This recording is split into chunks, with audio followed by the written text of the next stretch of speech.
السلام عليكم ورحمة الله وبركاته.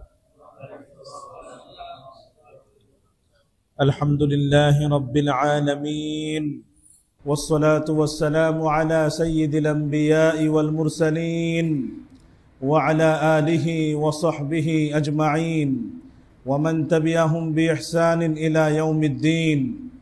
أما بعد، فأعوذ بالله من الشيطان الرجيم. بسم الله الرحمن الرحيم.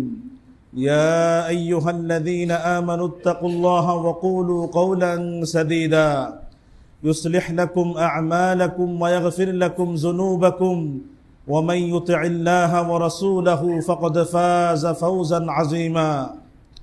وقال تعالى: يا أيها الذين آمنوا اتقوا الله وكونوا مع الصادقين.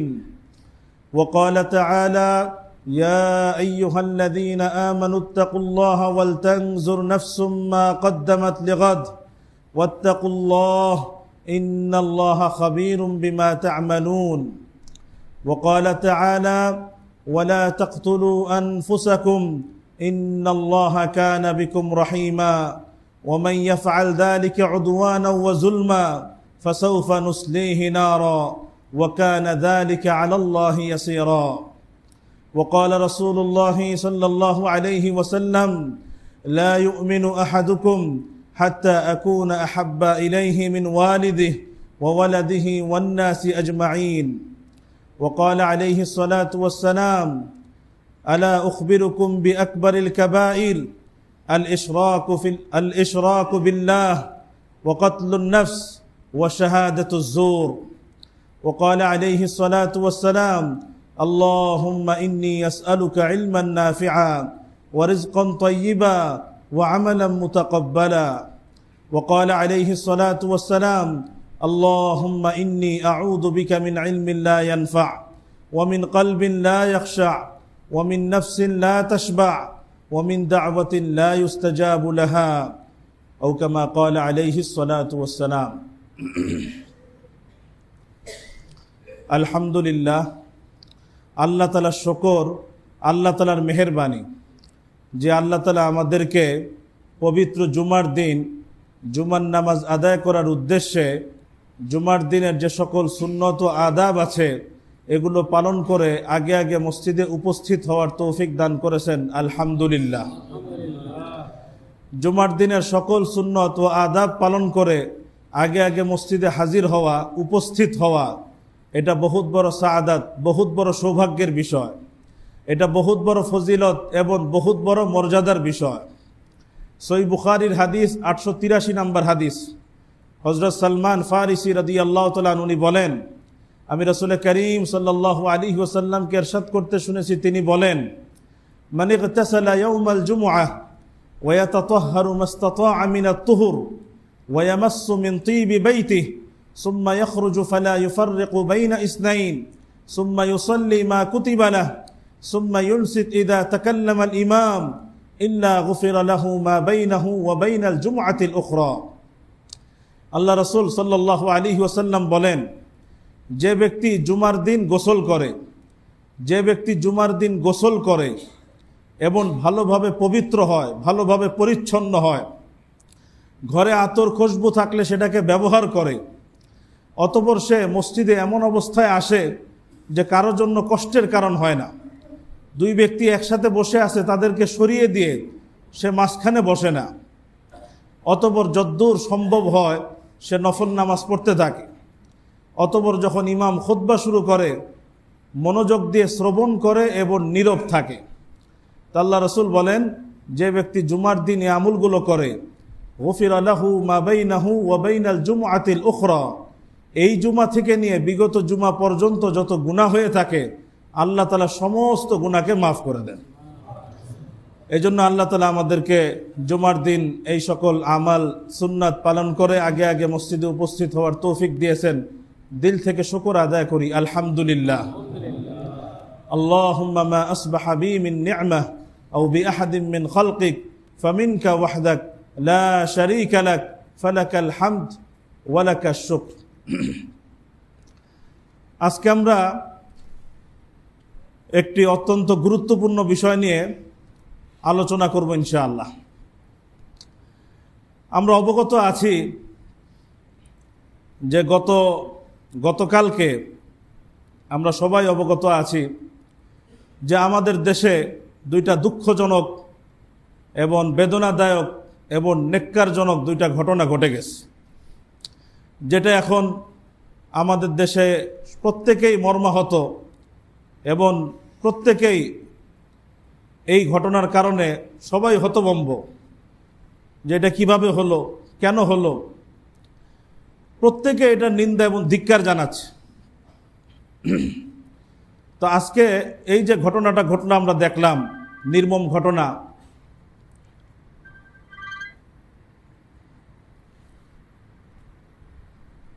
নির্মম যে ঘটনা ঘটলো, যে একটা লোক মানসিকভাবে ভারসাম্য হারিয়ে ফেলেছে, মানসিকভাবে ভারসাম্যহীন হয়ে পড়েছে, কিন্তু লোকটাকে পিটিয়ে পিটিয়ে মিথ্যা একটা সন্দেহের ভিত্তিতে নিজের হাতে আইন তুলে নিয়ে শেষ পর্যন্ত পিটিয়ে পিটিয়ে হত্যা করে ফেলল। এমনকি হত্যার আগে আবার কিছু সময় তাকে আপ্যায়নও করা হয়েছে। মানে এক ধরনের সব ধরনের তামাশা, যত ধরনের তামাশা সব তার সাথে করা হয়।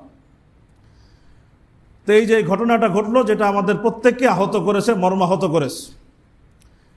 এই যে কিছুদিন পর পর আমাদের দেশে, শুধু এটা তো এখন ঘটলো তা না, এটা একটু নির্মম বিধায় নতুবা এই ঘটনা তো আমাদের দেশে কতই ঘটেছে। এরকম ঘটনা তো প্রায় ঘটে। মানুষ নিজের হাতে আইন তুলে নেয়, যাকে ইচ্ছা তাকে মেরে ফেলে, যাকে ইচ্ছা তাকে হত্যা করে, যাকে ইচ্ছা তাকে খুন করে। এটা তো এখন আমাদের কাছে সব স্বাভাবিক হয়ে গেছে, স্বাভাবিক অবস্থা হয়ে গেছে। তা আজকে আমাদের আলোচ্য বিষয় সেটা হলো এই যে সমাজের এই অবক্ষয়, এই যে অধপতন, বিশেষ করে এই যে মানুষ হত্যা, এটা আমাদের কাছে এত সহজ হয়ে গেছে। এগুলো থেকে আমাদের কিভাবে আমরা বাঁচতে পারি, কিভাবে আমাদের সমাজ বাঁচতে পারে, কিভাবে আমাদের প্রজন্ম, আমাদের যুব সমাজ, ছাত্র সমাজ এগুলো থেকে বাঁচতে পারে, এটা নিয়ে আমাদের প্রত্যেকেরই এখন ফিকিরমন্দ হওয়া উচিত। প্রত্যেকেরই এখন এই ব্যাপারে ফিকিরমন্দ হওয়া উচিত এবং সুচিন্তিত পদক্ষেপ নেওয়া উচিত। তো আমাদের পদক্ষেপ নেওয়ার জন্য এত বেশি এদিক ওদিক তাকানোর দরকার নাই। আমরা শুধু আমাদেরকে আল্লাহ এবং তার রাসূল, আল্লাহ সুবহানাহু ওয়া তাআলা এবং তার রাসূল আমাদেরকে কি বলেছেন, কোরআন এবং সুন্নায় কি বলা হয়েছে, বাস আমাদের কাজ হলো আমরা সেটাকে নিজের জীবনে বাস্তবায়ন করার চেষ্টা করি, নিজেদের সমাজে সেটাকে বাস্তবায়ন করার চেষ্টা করি, নিজেদের পরিবারের মধ্যে সেটাকে বাস্তবায়ন করার চেষ্টা করি, নিজেদের রাষ্ট্রের মধ্যে সেটাকে বাস্তবায়ন করার চেষ্টা করি। তাহলে আশা করি ইনশাআল্লাহ এই জাতীয় ঘটনা কমে আসবে এবং একসময় বিলুপ্ত হয়ে যাবে ইনশাআল্লাহ। আল্লাহ তাআলা যেন এই সমস্ত নেক্কারজনক ঘটনা যেন আর আমাদের কোনো ব্যক্তির দ্বারা না হয়, আল্লাহ আমাদের সবাইকে তৌফিক দান করেন। তো কোরআন এবং সুন্নাহর আলোকে এই সকল অবক্ষয় থেকে, অধপতন থেকে, বিশেষ করে এই যে মানুষের প্রাণ নিয়ে ছিনিমিনি খেলা, যেটা এখন স্বাভাবিক হয়ে গেছে, এটা থেকে আমরা বাঁচবো কিভাবে, কিভাবে বাঁচতে পারি, আমাদের রাষ্ট্র এবং সমাজ বাঁচতে পারে, এই ব্যাপারে আমাদেরকে কোরআন এবং সুন্নাহর আলোকে দুইটা পদক্ষেপ গ্রহণ করতে হবে। দুইটা পদক্ষেপ গ্রহণ করতে হবে, অবিলম্বে গ্রহণ করতে হবে। যত তাড়াতাড়ি আমরা গ্রহণ করব আমাদের জন্যই ভালো হবে, আমাদের জাতির জন্য ভালো হবে, আমাদের নতুন প্রজন্মের জন্য ভালো হবে যদি আমরা দুইটা পদক্ষেপ গ্রহণ করি। এক নাম্বার যে পদক্ষেপ, এখানে আমি আমাকে বলছি এবং সমস্ত অভিভাবককে বলছি, যারা আছে সবাইকে বলছি, এবং আল্লাহ তাআলা যেন এটার আসারকে আল্লাহ তাআলা যেন সব জায়গায় ছড়িয়ে দেয়। প্রথম যেই পদক্ষেপ যেটা আমাদের গ্রহণ করা উচিত, যে আমরা আমাদের সন্তানদেরকে, আমাদের যে প্রজন্ম আছে, নতুন প্রজন্ম আছে, আমাদের যে যুব সমাজ আছে এবং ছাত্র সমাজ আছে, আমাদের সকলের দায়িত্ব তাদেরকে আমরা যত বিদ্যায় শিক্ষা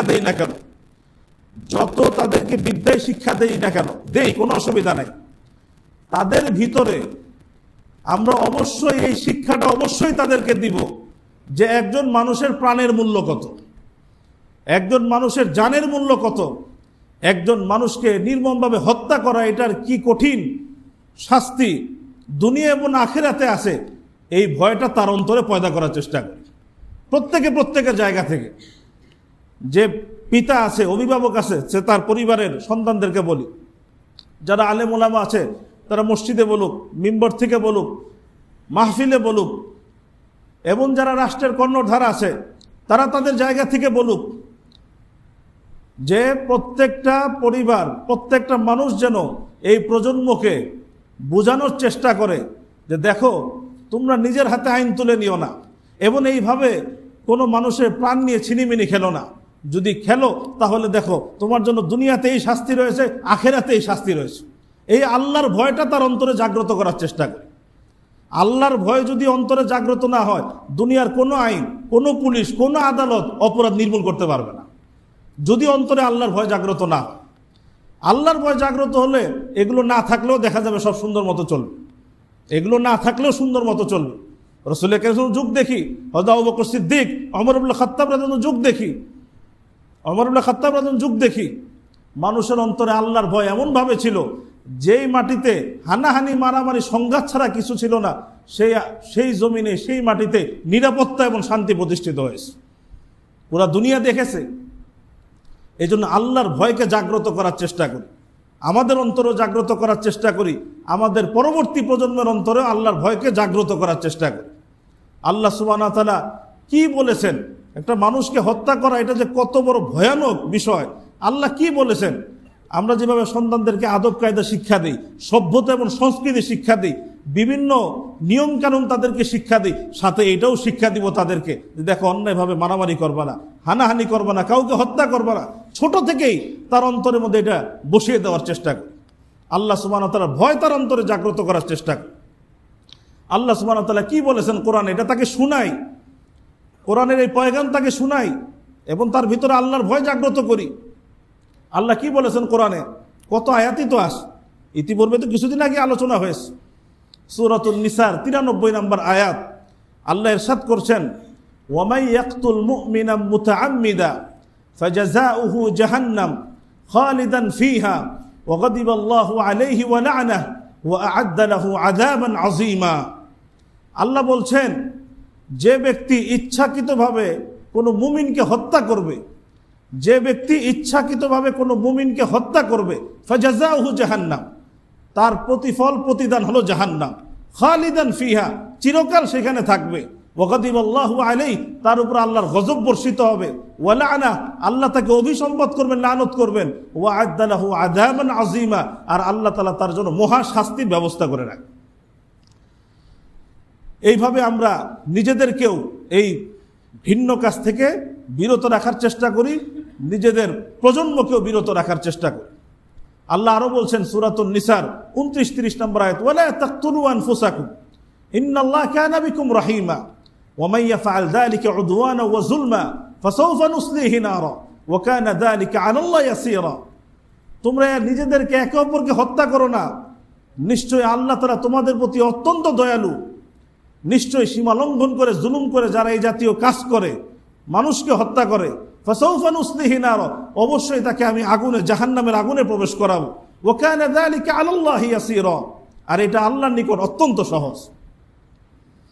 এই কথাগুলো হৃদয়ে বদ্ধমূল করার চেষ্টা করি, আর আমাদের সন্তানদের অন্তরে বদ্ধমূল করার চেষ্টা করি। তুমি যদি দুনিয়াতে এইভাবে মানুষ মেরে যদি এখানে পার পেয়েও যাও, ফাঁকফোকর, আইনের ফাঁকফোকর দিকে বের হয়েও যাও, আল্লাহর ফাঁকফোকর থেকে কিন্তু বের হতে পারবা না, আল্লাহর ফাঁকফোকর থেকে কিন্তু বের হতে পারবা না, আল্লাহর শাস্তি থেকে কিন্তু বের হতে পারবা না, সেখানে কিন্তু তোমাকে শাস্তি পেতেই হবে। এইভাবে তার অন্তরে আল্লাহর ভয়কে জাগ্রত করার চেষ্টা করি, বোঝানোর চেষ্টা করি যে একটা মানুষকে যদি আমি হত্যা করি তাহলে কি হবে, এটা আরো অনেকের কাছে সহজ হয়ে যাবে। আজকে এখানে একজন হত্যা হবে, দেখা যাবে কালকে দেখলো যে ওই যে অমুককে তো অমুক মারলো, কিছু তো হলো না, সেও তার মধ্যে ওই অন্যায় করতে সাহস তৈরি হবে। এইভাবে দেখা যাবে সমাজে বিশৃঙ্খলা, খুনাখুনি এটা ব্যাপক আকার ধারণ করবে। আল্লাহ সুবহানাহু ওয়া তাআলা এই কথা নিজে কোরআনে বলেছেন, এই জন্যই বলেছেন সূরাতুল মায়েদার 32 নম্বর আয়াত, মান কাতালা নাফসান বিগাইরি নাফসিন আও ফাসাদিন ফিল আরদ ফাকান্নামা কাতালান নাস জামিআ ওয়া মান আহইয়াহা ফাকান্নামা আহইয়ান নাস জামিআ। যে ব্যক্তি অন্যায়ভাবে কোনো প্রাণকে হত্যা করলো, সে যেন সমগ্র মানব জাতিকে হত্যা করলো, আর যে একটা প্রাণকে রক্ষা করলো, সে যেন সমগ্র মানব জাতিকে রক্ষা করলো। একটা মানুষকে যখন হত্যা করা হয় তখন হত্যাকাণ্ড এটা স্বাভাবিক হয়ে যায়, সহজ হয়ে যায়, ব্যাপক হয়ে যায়। তো সুতরাং আমি শুধু একজনকেই মানি নাই, আমি পুরো মানব জাতিকে হত্যা করার অপরাধে অপরাধ। আর আমি যদি একটা প্রাণকে রক্ষা করি, আমি যেন সমগ্র মানব জাতিকে রক্ষা করি। তো মানুষের প্রাণের মূল্যটা আমরা বোঝার চেষ্টা করি এবং আমাদের প্রজন্মকে বোঝানোর চেষ্টা করি, আমাদের সন্তানদেরকে বোঝানোর চেষ্টা করি যে একজন মানুষের প্রাণের মূল্য কত। তাকে যেমন শিক্ষা দেয়, এটা তার ভিতরে বসিয়ে দেয় যে কখনো তোমার দ্বারা কোনো মানুষের জন্য প্রাণহানি না হয়, কোনো মানুষের রক্ত যেন তোমার শরীর থেকে না যায়। এই কাজটা আমরা সবাই যার যার জায়গায় করতে পারি তো ইনশাআল্লাহ। আল্লাহ আমাদের সবাইকে তৌফিক দান করে। আল্লাহর ভয় তার অন্তরে জাগ্রত করি, সব কিছু শিক্ষা দিই, কিন্তু তার ভিতরে অবশ্যই অবশ্যই কোরআনের শিক্ষাটা দেওয়ার চেষ্টা করি, কোরআনের নূরটা তার অন্তরে দেওয়ার চেষ্টা করি, কোরআনী জীবনটাকে আমরা তাকে দেওয়ার চেষ্টা করি। সব শিক্ষা দিই, কিন্তু কোরআন থেকে যেন তাকে বঞ্চিত না করি, কোরআনের শিক্ষা থেকে, নূর থেকে যেন বঞ্চিত না করি। আমরা যেন আমাদের সন্তানকে কোরআনী জিন্দেগি, কোরআনের শিক্ষার দিকে ধাবিত করতে পারি। আল্লাহ আমাদের সবাইকে তৌফিক দান করে। এটা হলো প্রথম কাজ। এটা ছাড়া হবে না, আল্লাহর ভয় জাগ্রত না করলে এগুলো বন্ধ হবে না। দ্বিতীয় যেটা করণীয়, দ্বিতীয় যেটা কাজ, এটা তো হবেই যে নসিহত হবে, উপদেশ হবে, মানুষের ভিতরে নীতি এবং নৈতিকতা, আল্লাহর ভয়কে জাগ্রত করার চেষ্টা করা হবে। তারপরও দেখা যাবে সবার ভিতরে আল্লাহর ভয় তৈরি হবে না। কিছু মানুষ এমন থাকবে গোড়া, যতই তাকে নসিহত করা হোক, যতই তাকে কোরআন এবং সুন্নাহর নসিহত এবং উপদেশ তাকে দেওয়া হোক, দেখা যাবে কিছু মানুষ তার জায়গায় থাকবে। এটা বাস্তবতা। কিছু মানুষ তার জায়গায় থাকবে, কিছু মানুষ এগুলো অন্যায় করবেই, এগুলো অপরাধটা সে করবেই। সেই জন্য ইসলাম দ্বিতীয় আরেকটা পন্থার কথা বলেছে। একটা হলো নীতি নৈতিকতা জাগ্রত করা, দ্বিতীয় ইসলাম এগুলো যেন নির্মূল হয়, এটা যেন সমাজ থেকে, রাষ্ট্র থেকে বিলুপ্ত হয়। ইসলাম কিছু আইন দিয়েছে, কিছু দণ্ডবিধি দিয়েছে। দুনিয়াতে যেমন ফৌজদারি আইন আছে, ফৌজদারি দণ্ডবিধি আছে না দুনিয়াতে? আমাদের অনেকেরই হয়তো জানা আছে বা জানাও নেই অনেকের হয়তো। ইসলামের কিন্তু নির্ধারিত দণ্ডবিধি আছে, ফৌজদারি দণ্ডবিধি ইসলামের নিজস্ব আছে। এবং আল্লাহর মেহেরবানিতে সেই দণ্ডবিধি, ইসলাম যে দণ্ডবিধি দিয়েছে, আল্লাহ সুবহানাহু ওয়া তাআলা যে দণ্ডবিধি দিয়েছে, আল্লাহ রাসূল যে শাস্তিমূলক ব্যবস্থা দিয়েছে, এগুলো অত্যন্ত যুগান্তকারী এবং চ্যালেঞ্জিং। যদি এটা আমরা আমাদের সমাজে বাস্তবায়ন করতাম, আমাদের রাষ্ট্রের মধ্যে বাস্তবায়ন হতো, এই সমস্ত হত্যাকাণ্ড নিশ্চিতভাবে বন্ধ হয়ে যেত, নিশ্চিতভাবে বন্ধ হয়ে যেত। কিন্তু দুঃখজনক হলো আমাদের তো আল্লাহ তাআলার দণ্ডবিধি, এগুলো নিয়ে আমাদের ভাবার চিন্তা নেই। আমরা মানব রচিত কি দণ্ডবিধি আছে, এগুলো নিয়ে আমরা কিভাবে বাস্তবায়ন করা যায়, এগুলো নিয়ে আমরা ব্যতিব্যস্ত। দেখলাম তো, বহুত তো দেখা হলো। আমাদের দেশে তো এমন না যে বিচার নাই, আইন নাই, দেশে তো আদালত আছে। দেশের আদালতে মামলা হচ্ছে, সাক্ষীও হচ্ছে, শুনানি হচ্ছে, এমনকি জেল, যাবজ্জীবন, ফাঁসিও হচ্ছে। তারপর অপরাধ কেন কমে না? কোন শূন্যতা আছে? শূন্যতা আছে। আল্লাহ সুবহানাহু ওয়া তাআলা যে আইন এবং দণ্ডবিধি দিছে, সেটা যদি আমরা একটু হিম্মত করে, সাহস করে যদি আমাদের রাষ্ট্রে কার্যকর করতাম, মুসলিম রাষ্ট্রগুলো যদি কার্যকর করত, তাহলে ইনশাআল্লাহ আজিজ এই সমস্ত অপরাধ বন্ধ হতে বাধ্য। কি সেই ইসলামী দণ্ডবিধি?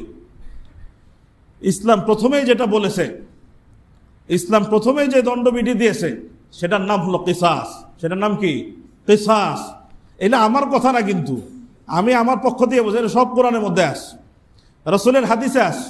কিসাস, যদি কেউ কাউকে হত্যা করে অন্যায়ভাবে এবং সেটা প্রমাণিত হয়, তাহলে ইসলাম কিসাসের বিধান দিয়েছে, যে হত্যার বদলে হত্যা। এবং সেই হত্যাটা এমন না যে ও জেলখানার একদম অন্ধকার কুঠিরিতে হবে, কেউ দেখলো না। না, ইসলাম বলে যে হত্যার বদলে হত্যা হবে এবং সেটা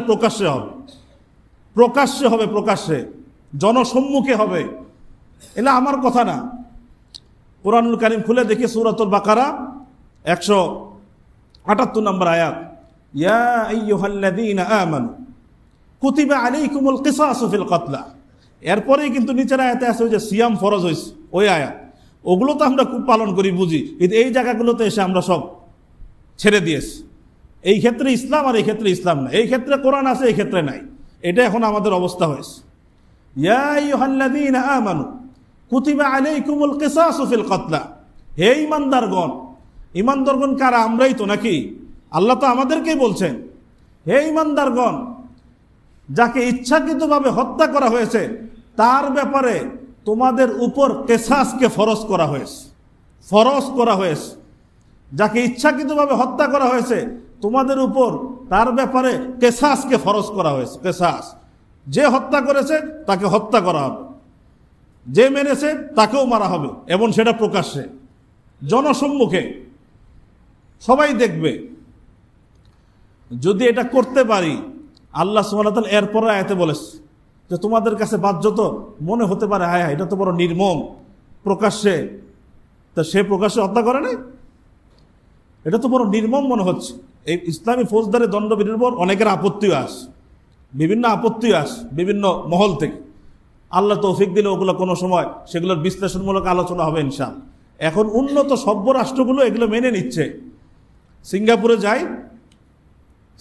যাই, আচ্ছা ওটা পরে আলোচনা করবো ইনশাআল্লাহ। তো আল্লাহ সুবহানাহু ওয়া তাআলা এরপর আয়াতে বলছে 179 নম্বর আয়াত, ওয়ালাকুম ফিল কিসাসি হায়াত ইয়া উলিল আলবাব লাআল্লাকুম তাত্তাকুন। তোমাদের কাছে মনে হতে পারে কিসাসটা বড় নির্মম মনে হয়, বড় বেশি কঠিন। আল্লাহ বলছেন ওয়ালাকুম ফিল কিসাসি হায়াত, এই কিসাসের মধ্যেই তোমাদের সকলের হায়াত নিহিত রয়েছে। কিসাসের মধ্যে তোমাদের সকলের প্রাণ আছে, প্রাণ। ইয়া উলিল আলবাব, হে জ্ঞানীগণ, লাআল্লাকুম তাত্তাকুন, তোমরা এটা বলে দিলাম যাতে তোমরা কিসাসের বিরুদ্ধাচরণ থেকে বেঁচে থাকতে পারো। একটা কিসাস তোমরা যদি সমাজে রাষ্ট্রে প্রয়োগ করতে পারো, ফিল হায়াত, সকলের প্রাণ রক্ষা হবে। অপরাধীরা ভয়ে কাঁপবে, আয় হায় মানুষ মারলে যে এইভাবে আমাকেও সবার সামনে কি হইতে হবে, হত্যাকাণ্ডের শিকার হইতে হবে, সব অপরাধী সোজা হয়ে যাবে, সব ঠান্ডা হয়ে যাবে। আরে আল্লাহর কথা এটা, ওয়ালাকুম ফিল কিসাসি হায়াত, কিসাসের মধ্যে তোমাদের সকলের হায়াত আছে। তুমি একজনের কিসাস নাও, সকলের জীবন বাঁচবে, সকলের প্রাণ বাঁচবে, সকলের প্রাণ বাঁচবে। ইয়া উলিল আলবাব, হে জ্ঞানীগণ, লাআল্লাকুম তাত্তাকুন, যাতে তোমরা বলে দিলাম এই কথা যাতে এর বিরুদ্ধাচরণ থেকে বাঁচতে পারো। তা আজকে কোথায় কি শাস্তি হয় কেউ দেখেও না, কেউ জানেও না। যখন দেখবে যে এই যে মানুষ খুন করেছে, হত্যা করেছে, এই যে তাকে রাষ্ট্র কর্তৃক তাকে জনসম্মুখে হত্যা করা হচ্ছে, তখন সবাই লাইনে আসবে, তখন হত্যা করতে বুক কাঁপবে, হাত কাঁপবে, আয় হ্যাঁ ওই যে দেখছিলাম যে, আমারও তো পরে এই অবস্থা। আল্লাহ সুবহানাহু ওয়া তাআলা এক কথায় আমাদেরকে বুঝিয়ে দিয়েছে, ওয়ালাকুম ফিল কিসাসি হায়াত, কিসাসের মধ্যেই তোমাদের প্রাণ রয়েছে, তোমাদের হায়াত রয়েছে, তোমাদের জীবন রক্ষার উপকরণ রয়েছে। আল্লাহ সুবহানাহু ওয়া তাআলার এই দণ্ডবিধি আজকে কোথায় আছে? আমাদের দেশে আছে না? কোনো এক দুইটা মুসলিম রাষ্ট্র ছাড়া কোথাও আছে? নাই। দুঃখজনক। এটা যে দুঃখজনক, এই দুঃখটাও বুঝি না আমরা। নাই যে কেন নাই, একটা আফসোস থাকা উচিত যে আল্লাহর জমিন, আল্লাহর বিধান কেন নাই। আমাদের ভিতর সেই দুঃখও নাই, অনুশোচনাও নাই, দুঃখটা কমপক্ষে থাকা উচিত। তো আল্লাহ সুবহানাহু ওয়া তাআলা বলছেন ওয়ালাকুম ফিল কিসাসি হায়াত, যে তোমরা কিসাসকে বাস্তবায়ন করো, কিসাসের মধ্যে তোমাদের জন্য হায়াত রয়েছে। তো ইসলামে একটা তরিকা দিয়েছে দণ্ডবিধির ক্ষেত্রে, যে এইটা যদি অবলম্বন করা হয় ইনশাআল্লাহুল আজিজ সমাজে মানুষের প্রাণ বাঁচবে, অন্যায় হত্যাকাণ্ড বন্ধ হবে। আল্লাহ সুবহানাহু ওয়া তাআলার কথা। দ্বিতীয়, ইসলামী দ্বন্দ্ববিধি এবং প্রচলিত দ্বন্দ্ববিধি একটা বড় পার্থক্য কি, যেটা আমরা দেখতে পাচ্ছি। প্রচলিত দণ্ডবিধির মধ্যে দেখা যায় খামাখা সমস্ত প্রমাণ আছে, এই লোকটা একে হত্যা করেছে, সব প্রমাণ আছে, ভিডিও ফুটেজ আছে, সিসিটিভি ফুটেজ আছে, সবই আছে। তারপরও দেখা যায় যে আমাদের দেশের মামলাগুলো দীর্ঘ হইতে থাকে, সময় বছর, 1 বছর পার হয়, 2 বছর পার হয়, 3 বছর, 4 বছর, 5 বছর পার হয়ে যায়। কখনো কখনো মামলা হারিয়ে যায়, আর কখনো যদি রায় হয় 20 বছর পরে গিয়ে রায় হয়। ফলে কি হয়, ওই যে মামলার যে রায় হয়, সে রায়ের যে একটা প্রভাব পড়ার কথা ছিল সেই প্রভাবটা পড়ে না, সেই প্রভাবটা পড়ে না। কেন এত দীর্ঘ হয়? ইসলামী দণ্ডবিধির মধ্যে অপরাধ প্রমাণিত হয়ে যাওয়ার পর, অপরাধী চিহ্নিত হয়ে যাওয়ার পরে রায় দিতে কোনো দেরি করার সুযোগ নাই। রায় তাড়াতাড়ি হবে, রায় দ্রুত কার্যকর হবে, দ্রুত কার্যকর হবে। কিন্তু কেন দেরি হয়, আমাদের সমাজে কেন বিলম্ব হয়? একটা বড় কারণ কর্তৃপক্ষের অবহেলা। একমাত্র যদি কখনো বিশেষ আদালত বসায়, দ্রুত আদালত বসায় ওই যে আস, এছাড়া সব মামলার অবস্থা একই, ঝুলন্তই থাকে, ঝুলতে ঝুলতে সেটা বছর পার হইতে থাকে। যে আল্লাহর বান্দা তার জমি পাওয়ার জন্য মামলা করেছে, ওই কবরে চলে গেছে, তার ছেলেও কবরে চলে গেছে, নাতি এসে রায় পায়। বাস্তবতা এগুলো ঝুলন্ত থাকে। তো ঝুলন্ত থাকার কারণে দেখা যায় এই মামলাগুলো দীর্ঘ ঝুলতে থাকার কারণে দেখা যায় এই সমস্ত বিচারের কোনো প্রভাব সমাজের মধ্যে পড়ে না। এটা থেকে আমাদের বের হয়ে আসতে হবে, অবহেলা থেকে বের হয়ে আসতে হবে। এই যে আমাদের বিচার প্রক্রিয়া যে ঝুলন্ত থাকে, দীর্ঘ হতে থাকে, এর কারণগুলো কি কি চিহ্নিত করি এবং সেগুলো থেকে বের হওয়ার চেষ্টা করি। যেমন আরেকটা বড় কারণ, চিহ্নিত অপরাধী, চিহ্নিত আসামি সবাই দেখেছে একে মেরেছে, তারপরও দেখা যায় এই আল্লাহর বান্দার পক্ষেও কিছু উকিল দাঁড়িয়ে যায়, এই আল্লাহর বান্দার পক্ষেও কিছু উকিল দাঁড়িয়ে যায়, তার পক্ষে ওকালতি শুরু করে। ফলে স্বভাবতই তাদের শুনানি শুনতে হয়, অথচ সবাই জানে এই লোক অপরাধী, তার পক্ষে উকিল দাঁড়িয়ে গেছে। সুবহানাল্লাহ। প্রত্যেকটা মানুষের তো কমপক্ষে এতটুকুই থাকা উচিত, এই বেটা তা স্পষ্ট অপরাধী, আমি কিভাবে তার পক্ষে ওকালতি, অন্যায়ের পক্ষে কিভাবে ওকালতি করি? আল্লাহ সুবহানাহু ওয়া তাআলা কোরআনুল কারীমে বলেছেন সূরাতুন নিসার 105 নম্বর আয়াত, ওয়ালা তাকুল লিল খাইনিনা খাসিমা, সাবধান, অপরাধীর পক্ষে ওকালতি করতে যেও না, অপরাধীর পক্ষে ওকালতি করতে যেও না। তা আমাদের দেশে চিহ্নিত অপরাধী যারা, চিহ্নিত আসামি, তাদের পক্ষে উকিল থাকে কি থাকে না? থাকে। কেন? তারা কি কোরআনের এই বার্তা বুঝে না? ন্যায় অন্যায় কি তারা বুঝে না? সব ক্ষেত্রেই আমার চাপার জোর দেখাইতে হবে, সব ক্ষেত্রে আমার পেট এবং পকেটের দিকে তাকাইতে হবে। এইসব কারণেও দেখা যায় মামলা ঝুলতে থাকে, দীর্ঘ হতে থাকে। এটা একটা কারণ। দ্বিতীয় আরেকটা কারণ, বিচার প্রক্রিয়া দীর্ঘ হওয়ার একটা বড় কারণ, যে দেখা যায় চিহ্নিত অপরাধী আসামি, তার পক্ষেও কিছু লোক মিথ্যা সাক্ষ্য দেওয়ার জন্য প্রস্তুত হয়ে যায়, মিথ্যা সাক্ষ্য দেওয়ার জন্য। তারও সাক্ষী পাওয়া যায়, তার পক্ষেও সাক্ষী দেয় মানুষ। এরকম আমাদের আছে কি নাই? আছে। তার পক্ষে সাক্ষী দেয়। আমাদের কি খবর নাই মিথ্যা সাক্ষ্য দেওয়া কত বড় গুনাহ? সহিহ বুখারীর অনেক জায়গায় হাদিস এসেছে, কয়েক জায়গায় হাদিস এসেছে। রাসূল করিম সাল্লাল্লাহু আলাইহি ওয়াসাল্লাম একদিন হেলান দিয়ে বসে আছে, মসজিদের কোন এক পিলারে হেলান দিয়ে বসে আছে বা দেয়ালে। সাহাবায়ে কেরামকে আল্লাহ রাসূল বলেন, আলা উখবিরুকুম বিআকবারিল কাবাইর, আমি কি তোমাদেরকে কবিরা গুনাহগুলোর মধ্যে সবচেয়ে যেগুলো বড় গুনাহ সেগুলোর কথা বলে দিব না? সাহাবায়ে কেরাম, আল্লাহ রাসূল অবশ্যই বলেন। তো রাসূল করিম সাল্লাল্লাহু আলাইহি ওয়াসাল্লাম ইরশাদ করলেন, আল ইশরাকু বিল্লাহ, কবিরা গুনাহর মধ্যে বড় গুনাহ হলো আল্লাহর সাথে শিরিক করা। আল্লাহর সাথে কি করা? শিরিক করা। দ্বিতীয় আল্লাহ রাসূল বলেছেন, ওয়া কাতলুন নাফস, কোনো অন্যায়ভাবে কোনো প্রাণকে হত্যা করা, ওই যে অন্যায়ভাবে কোনো প্রাণকে হত্যা করা। 3 নাম্বার, ওয়া শাহাদাতু জুর, মিথ্যা সাক্ষ্য দেওয়া, মিথ্যা সাক্ষ্য দেওয়া। তো সাহাবায়ে কেরাম বলেন যে আল্লাহ রাসূল হেলান দিয়ে বসেছিলেন, যখনই আল্লাহ রাসূল বলেছেন ওয়া শাহাদাতু জুর, আল্লাহ রাসূল হেলান দিয়ে এইভাবে সামনে এসে বলেছেন, ওয়া শাহাদাতু জুর, ওয়া শাহাদাতু জুর, ওয়া শাহাদাতু জুর, মিথ্যা সাক্ষ্য দেওয়া, মিথ্যা সাক্ষ্য দেওয়া, মিথ্যা সাক্ষ্য দেওয়া। এতটা গুরুতরভাবে আল্লাহ রাসূল এই কথা বলেছে যে মিথ্যা সাক্ষ্য দিলে একটা মিথ্যা প্রতিষ্ঠিত হয়ে যাবে, এটা অপরাধ ছাড় পেয়ে যাবে, একজন অপরাধী ছাড় পেয়ে যাবে, একজন হকদার তার হক থেকে বঞ্চিত হয়ে যাবে শুধু একটা মিথ্যা সাক্ষ্যের কারণ। তো এইসব কারণেও দেখা যায় দীর্ঘ হইতে থাকে। 3 নাম্বার আরেকটা বড় কারণ, মিথ্যা সাক্ষ্য যেমন আছে, আবার ন্যায়ের পক্ষেও তো সাক্ষ্য আছে, ন্যায়ের পক্ষেও সাক্ষ্য আছে। এই আমি 1.5-2 মাস আগে আমি দৈনিক পত্রিকায় দেখেছিলাম, ওই সময় আলোচনা করতে চেয়েছিলাম কিন্তু পরে আর করা হয়নি। একটা প্রতিবেদন এসেছিল যে আমাদের দেশের এই যে মামলাগুলো যে ঝুলন্ত থাকে, এক পর্যায়ে দেখা যায় আসামিরা হয়তো জামিনে মুক্তি পায়ে বের হয়ে আসে, নতুবা একবারে খালাসি পেয়ে যায়। এরকম ঘটনা আমাদের দেশে ঘটছে। কেন? কারণ উঠে এসেছে, বড় কারণ উঠে এসেছে যে ওই যে ন্যায়ের পক্ষে যারা সাক্ষ্য দিবে, এই সাক্ষীরা সাক্ষ্য দিতে আগ্রহী না, সাক্ষ্য দিতে চায় না। বিভিন্ন কারণে তারা সাক্ষ্য দিতে অনীহা তাদের মধ্যে। এই অনীহার কারণে দেখা যায় মামলাগুলো হালকা হয়ে যায়, এক পর্যায়ে জামিনে অপরাধী বের হয়ে যায়, আর মূল যে হকদার ছিল সে তার হক থেকে বঞ্চিত হয়ে যায়। আল্লাহ সুবহানাহু ওয়া তাআলা পরিষ্কার কোরআনে বলেছেন, সূরা বাকারার 282 নম্বর আয়াত, ওয়ালা ইয়াবা শুহাদা ইযা মা দুউ, কোন সাক্ষীদেরকে যখন সাক্ষ্য দিতে ডাকা হবে তারা যেন আসার ক্ষেত্রে অনীহা প্রকাশ না করে।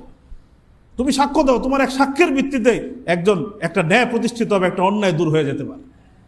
পরের আয়াতে আল্লাহ বলেছেন, ওয়ালা তাকতুমুশ শাহাদা ওয়া মান ইয়াকতুমহা ফাইন্নাহু আসিমুন কলবু, তোমার কাছে যে সাক্ষ্য আছে এটাকে গোপন করো না। যে ব্যক্তি এটাকে জেনে শুনে গোপন করবে নিশ্চয়ই তার অন্তর পাপী, তার অন্তর পাপী। তা আমি সাক্ষ্য দেই, যদি আমার জানা থাকে ন্যায়ের পক্ষে আমি সাক্ষ্য দিব।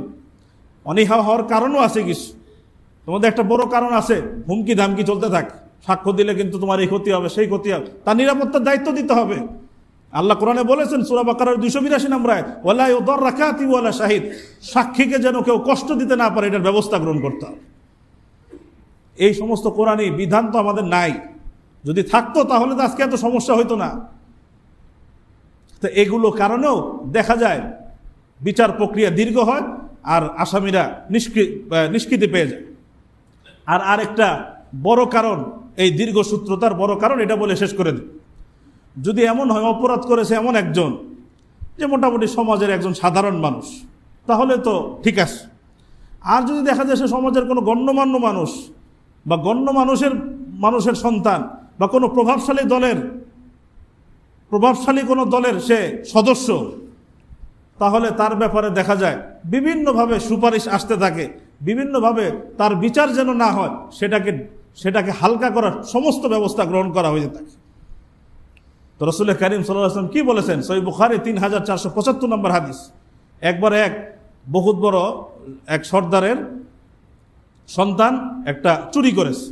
নির্ধারিত একটা চুরির পরিমাণ হলে হাত কাটার বিধান আছে ইসলাম। যেহেতু সে অনেক প্রভাবশালী ঘরের সন্তান, তো কিছু লোক এসে গেছে আল্লাহ রাসূলের কাছে, যে আল্লাহ রাসূল তারে আপনি হাত কাটেন না, ছেড়ে দেন, এই করে দেন, এই করে দেন। আল্লাহ রাসূল তাৎক্ষণিক নারাজ হয়ে বলেন, আতাশফাউ ফি হাদ্দিন মিন হুদুদিল্লাহ, আল্লাহ নির্ধারিত দণ্ডের ব্যাপারে তুমি সুপারিশ করতে এসেছো তোমরা।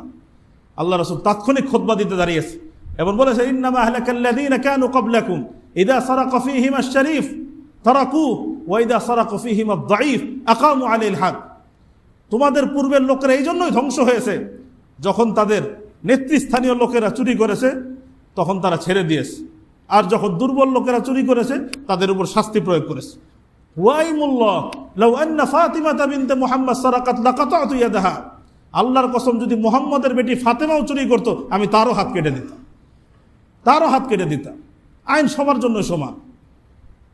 এই দলের জন্য হলে একরকম, ওই দলের জন্য একরকম, এই ব্যক্তির জন্য হলে একরকম, এই ব্যক্তির জন্য আরেক রকম। এগুলো আমাদের বিচার প্রক্রিয়াকে কি করে দেয়, দীর্ঘসূত্রিতার দিকে নিয়ে যায়। তো যেটা দুই কথা বললাম, আমরা যদি আমাদের সমাজ থেকে এই হত্যা, এই সন্ত্রাস, এগুলো যদি বন্ধ করতে চাই, আমাদেরকে অবিলম্বে দুইটা পদক্ষেপ নিতে হবে। এক নাম্বার, আমাদের সন্তানদের মধ্যে আল্লাহ ভীতি জাগ্রত করি, নিজেদের মধ্যে আল্লাহর ভয় তৈরি করি, সন্তানদের মধ্যে আল্লাহর ভয় জাগ্রত করার চেষ্টা করি। দ্বিতীয় যেটা বলা হলো, ইসলামের যে দণ্ডবিধি আছে এটা অত্যন্ত কার্যকর, এটা আল্লাহর পক্ষ থেকে নির্ধারিত, এটা কোনো মানব রচিত নয়। এটাকে যদি আমাদের সমাজে আমরা বাস্তবায়ন করা যেত যেভাবে ইসলাম চায়, যেভাবে কোরআন এবং সুন্নাহ চায়, তাহলে আশা করি এই সমস্ত অপরাধ, যত যেগুলো হত্যা, আরো খুন, যা অপরাধ হচ্ছে, এগুলো ইনশাআল্লাহ আজিজ সমাজে থাকবে না, বন্ধ হয়ে যাবে ইনশাআল্লাহ। আল্লাহ তাআলা যা বলা হলো আমাদের সবাইকে বোঝার এবং আমল করার তৌফিক দান করেন। ওয়া আখিরু দাওয়ানা আনিল হামদুলিল্লাহি রাব্বিল আলামিন। যারা সুন্নাত পড়তে পারেন সুন্নাত